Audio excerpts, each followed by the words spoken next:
Hi, I'm Chris, and I wanted to take a moment to talk about college admissions and time. Often when working with students mention the idea of wanting to, let's say, retake their SATs to get a higher score, or retake ACTs, or maybe take a course over the summer or something like that to get an extra grade for their transcript.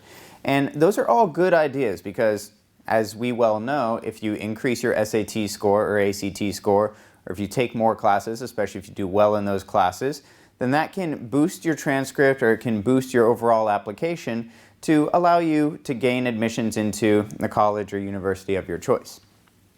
However, it is really important, while those things are good, to just keep in mind how much time you're spending versus how much you're improving your overall likelihood of getting into certain schools.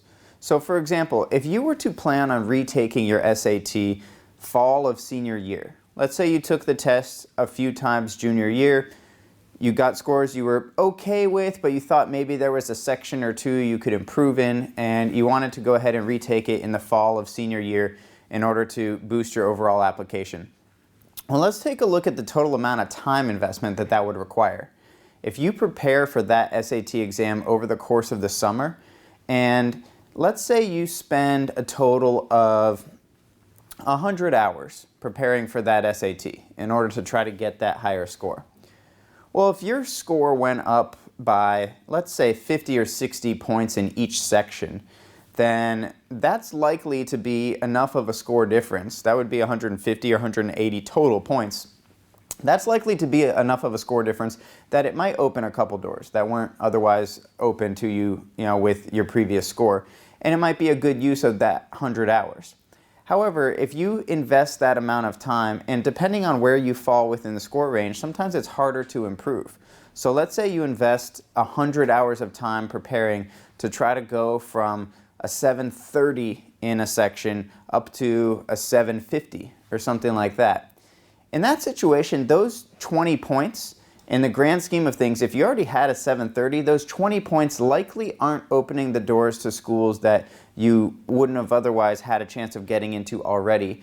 And those 100 hours could probably be better utilized somewhere else in terms of packaging together the strongest application possible. So maybe those 100 hours could be used to invest that time in putting together a community service project that really stands out on your application. Or maybe you could distribute those 100 hours over your courses and make sure that you get top grades in order to better your transcript that way and improve your overall application in terms of your GPA.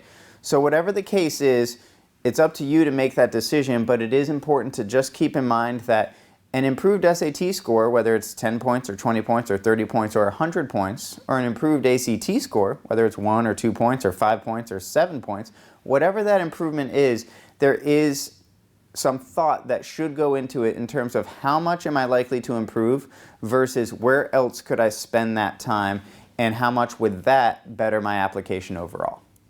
Thanks for watching.